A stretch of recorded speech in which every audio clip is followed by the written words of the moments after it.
Okay, fourth grade, today we're going to start with prime numbers. When we're finding whether a number is a prime or composite number, we have to first find its factors. If the number has any factors other than 1 in itself, then it's a composite number, not a prime number. Okay, so I forgot to say, if you want to check your work and make sure that if you got the same answer, you're welcome to skip ahead to the main course. If not, you need to follow along with the video and correct your mistakes, and hopefully that will help for next time. All right, we're going to start with this first one, number 5. So when I'm looking for factors of 5, I just make a T-chart for 5, and I know the first factor is always 1 in itself, which is 5. Then I'm going to go systematically. I'm going to try 2 next. Since 5 is odd, 2 won't work. Then I can try 3. 3, and then 6 is the next multiple, so that doesn't work either.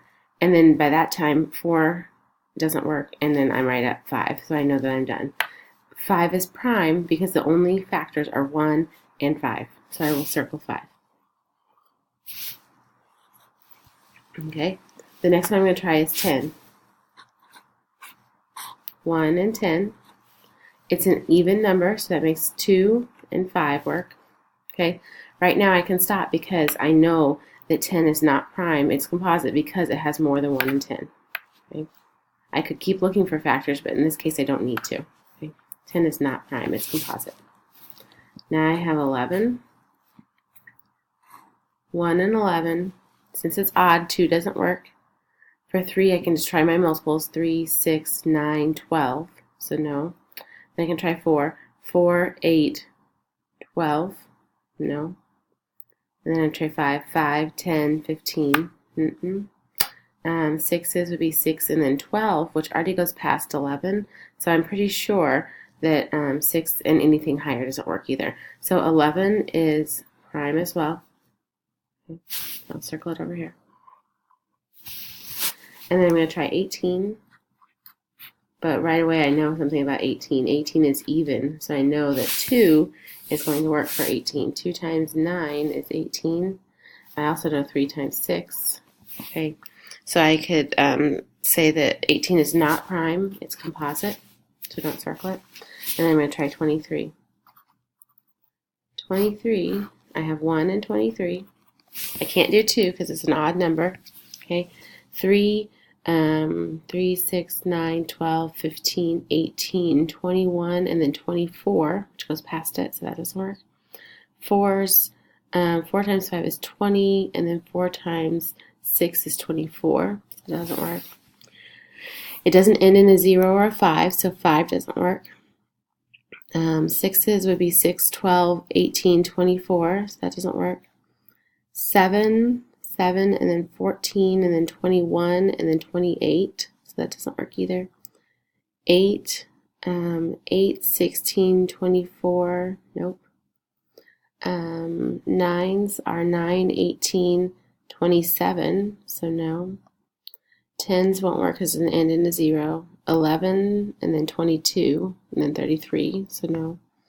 12, and then 24 already jumps past my number that I'm trying for, and so I know that I'm probably done at this point, and I know that the only factors for 23 are 1 and 23. I'm going to circle 23. It's a prime number. Okay, you should be using your red folder to help you find these multiples if you don't know them as well. Okay. All right, yesterday I think I did partial products for my multiplication problem, so today I'll do regrouping first, and then I'll do partial products. Okay, regrouping on this one, you start with the 7, and you're multiplying it times the 5 and the 4. So I'm going to do 7 times 5, which is 35. I'm going to put a 5 down here and regroup the 3. Then I have 7 times 4, which is 28, plus 3 more makes it 31. You put the 1 below, and then there's nothing to regroup it to, so I just put it next to it. Then I need to cross out and 0 out. Okay. Now I'm working with the 2, and I'm going to do 2 times 5 is 10, so the 0 goes down here, and I regroup the 1. 2 times 4 is 8, plus 1 more is 9. Okay, and then I'm just going to add these up.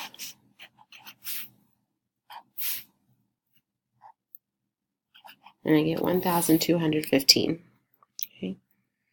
If you were going to do this problem with partial products, you would take 45 and 27 and you would break them into parts. So 40 plus 5 and 20 plus 7. Okay, and then I want to make sure that I multiply each part, this part, by both of those parts, and then this part by both of those parts. So I'm going to start with the 7, and I'm going to do 7 times 5 and 7 times 40. Then I'm going to do the other part of it, which is 20. So 20 times 5 and 20 times 40. I like to deal with the zeros first, so I go through and I use my zeros. There's 2 here. There's 1 here. There's 1 there. There's none up here. Okay, so now I can go back and do basic facts. 2 times 4 is just 8. 2 times 5 is 10. 7 times 4 is 28. 7 times 5 is 35. And then I'm just going to do a plus sign and add straight down. 5 plus 0 plus 0 plus 0 is 5. 0 plus 0 plus 8 plus 3 is 11. Regroup the 1 up to the top. And then 8 plus 2 is 10, 11, and then 12. So again, I get 1,215. All right, for the next one, we're going to go ahead and do long division. So I need my steps for long division, which are mom, dad, brother, or sister, brother, and then reverse. So I have multiplication, division, subtraction, bring down, and then a repeat back to the top, or remainder at the end. Okay, so I'm going to start with this first one. When 4 comes to the door and asks 5 how many groups of 4 we can make. Okay. You know what? I think I did that wrong. Let me just skip that. That would be dad, mom, sister, brother, whoever. Wow. All right. So now 4 is asking 5 how many groups of 4 they can make together, and you can make one group of 4. You can divide 5 once into 4, and then so you multiply 1 times 4, and it's 4. When you subtract, you get 1. So now I'm going to bring down the 3. 4 goes into 3, or I divide 13 by 4, and I get 3. 3 times 4 equals 12. You get a 1 down. Then you bring the 2 straight down. Okay, now I'm dividing 4 or 12 by 4. Okay, so if you know your multiples, 4, 8, 12 is the third one. That means there's 3 groups of 4 inside 12. 3 times 4 is 12. When you subtract, you get 0. I'm not done though, because I have another number to bring down. I'm going to bring down the 7. And then my multiples for 4 are 4, and then 8, which is too much, so it's just one multiple, one group of 4. 1 times 4 is 4. When you subtract, you get 3. If there's nothing left to bring down, and I don't have 0 at the bottom, this becomes my remainder up here. Remainder 3. My answer is 1,331, remainder 3. Okay. All right, now we're going to move on to our main course. Today, the main course is still with angles and their measurements. Yesterday we learned that a right angle is 90 degrees, a straight angle is 180 degrees, and a circle has 360 degrees. So we're going to use that same information today to help us solve these problems. If you can look at the first picture on number 1, right away what stands out to me is I see a straight line, which makes a straight angle, and I also see this little symbol here that means that this is a right angle. Okay, so if this is a right angle, ACD, then that means that DCB is also a right angle. Okay, so I have some information there that's going to help me. When I look at this, I'm going to take off this part of it, and when I just look at this part, so I have a right angle, and I know one piece, and I don't know the other piece. That means I can use subtraction from 90 degrees to help me, because from here, DCB is 90.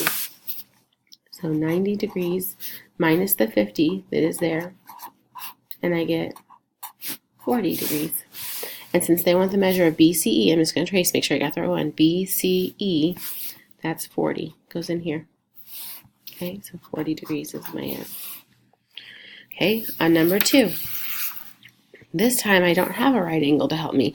All I have is the straight angle. Okay, so now I know that instead of subtracting from 90, I'll be subtracting from 180. Okay. They tell me that angle RSP is 130 degrees, and I can see it's labeled there. They want me to find the angle measurement of TSP. So I'm just going to subtract that 130 from 180, and I should get my answer for TSP. 0 minus 0 is 0. 8 minus 3 is 5. 1 minus 1 is 0. So my angle measurement is 50 degrees in here. Okay, and they want TSP. That's what I found. So 50 degrees. All right. This last one looks really overwhelming at first. Okay, there's a lot going on. But if you look carefully, I actually have a couple straight lines. From OKM is a straight line or a straight angle, right up that way. And then I also have PKN as also a straight line or a straight angle. So that helps me because then I can use my 180 degrees to subtract from. Now, before I start though, I also see that they've given me this little symbol here that shows that PKN, that line, is perpendicular to LK line segment, which means that this is a right angle, and then also this over here is a right angle on the opposite side. Okay, let's see what they tell me in the problem. They say angle MKO is a straight angle, which we knew. I think MKO, yep. And angle MKL is 50, which they've labeled, and I see that. What is the measurement of PKO? So PKO. Ooh. It's a little bit tricky because I can't just subtract one number. I actually have to think about this as this is 90 degrees in here. A right angle is always 90 degrees. Okay, they want me to find this angle right here. If you look, 50 plus 90 plus my missing angle equals a full straight angle. So that means that I need to be subtracting from 180. That's my straight angle. Before I can do that though, I'm going to need to find out what 90 plus 50 is. Okay, because that's the part I know. So I'm just adding really quickly. 0 plus 0 is 0. 9 plus 5 is 14. Okay, so I have 140 for my total angle measure. That means this little piece that's left over is the remainder, or what's left of after I subtract from 180. Okay, so 0 minus 0 is 0.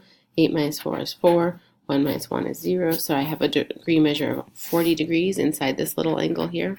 Okay, and so I'm pretty sure my angle of PKO is 40 degrees. If I wasn't sure, I would definitely want to check this one. So I'm just going to take 40, 90, and 50 and add them just to make sure, because I did a lot of work there. All the zeros make 0.